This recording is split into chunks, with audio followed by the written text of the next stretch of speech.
unique island populations and commonalities between continents only recently separated. Thank you. Study any subdivision of biology or study paleontology and find more than examples and support for evolution. Everywhere you look, the evidence and predictive power are overwhelming.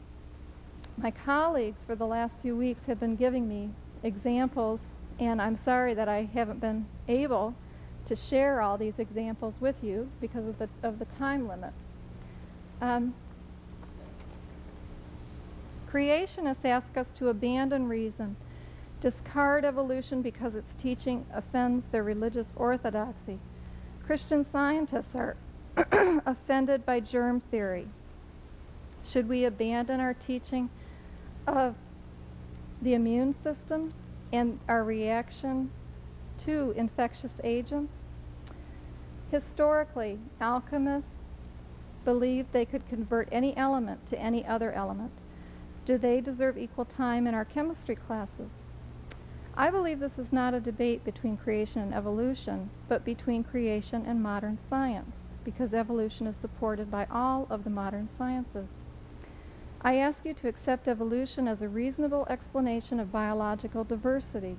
As Charles Darwin said, there is grandeur in this view of life, with its several powers, having been originally breathed into a few forms or into one, and that while this planet has gone cycling on according to the fixed law of gravity, from so simple a beginning, endless forms most beautiful and most wonderful have been and are being evolved. Thank you.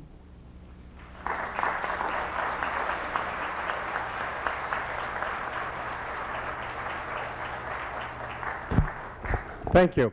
I remind you that we are here to take questions. I encourage you to write questions and bring them up to me or hand them to the ushers. I'm told there was a shortage of forms. It's fine with me if you use a piece of notebook paper or anything else you've got. Please just make it legible. I encourage questions because the whole purpose of this is to encourage the discussion. Okay? Dr. Hoban.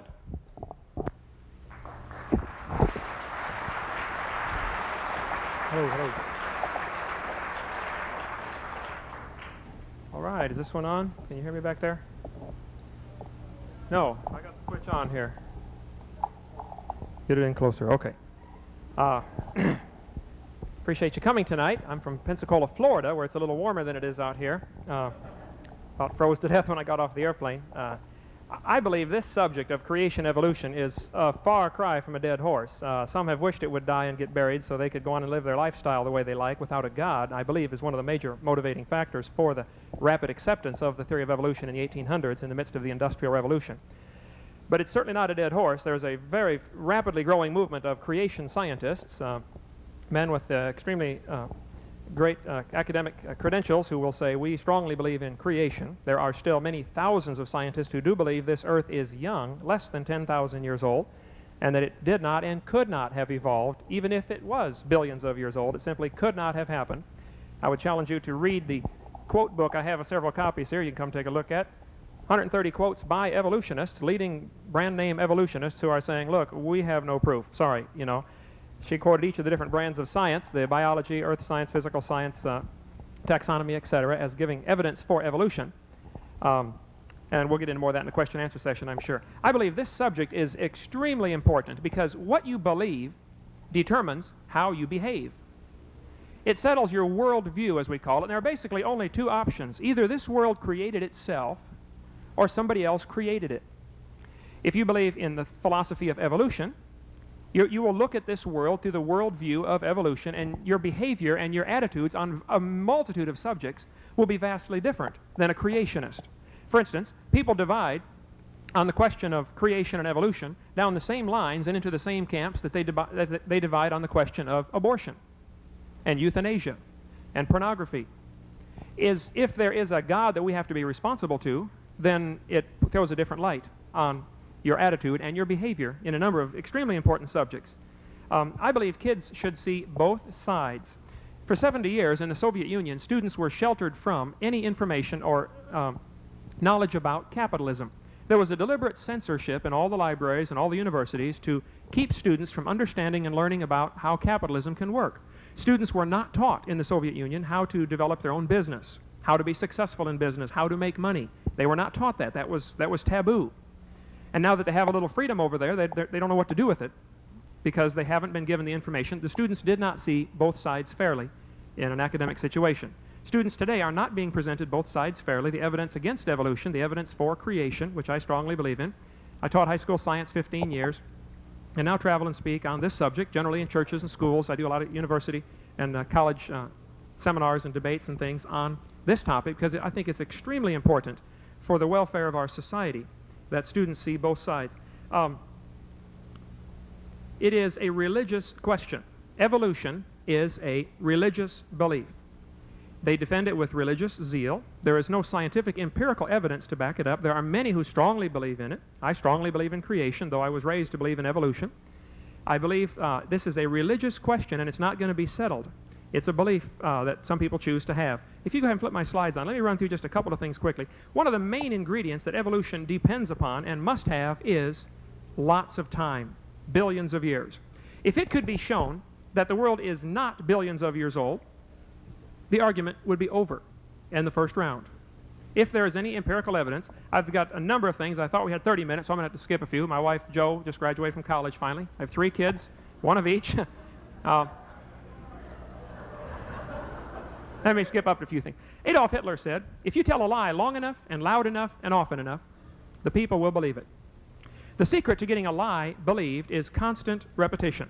Hitler knew that and certainly practiced it in his society. It's used in advertising. They do it with cigarettes and cowboys. Always putting the two together when there is absolutely no relation between smoking and cowboys. No relation at all. You don't have to smoke to be a cowboy, and all cowboys don't smoke, and if you smoke, you don't become a cowboy. There is no connection. But by constantly pounding away with that type of advertising, people subconsciously start to think, man, if you're going to be a cowboy, you got to smoke Marlboro. It's an advertising technique, and it's very effective. The same is done with sports and alcohol. Budweiser, and football, for instance. There's no connection between alcohol and sports. No connection at all. It's the opposite of what an athlete needs. You want your quarterback full of beer when he's out there calling the plays?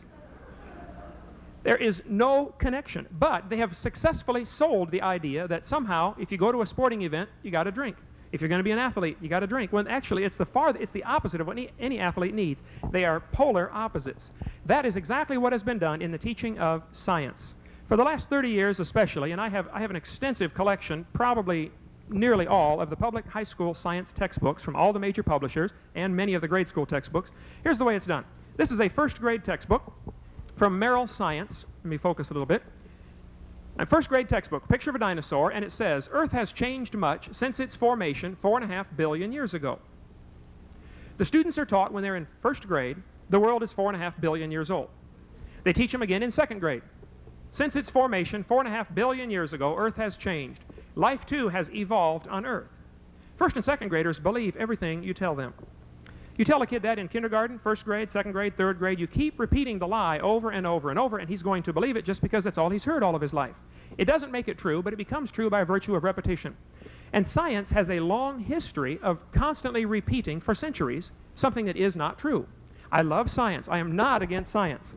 And this is not religion versus science. This is religion versus religion because evolution is a religion, not a science, as we'll demonstrate in a minute. For years, they taught that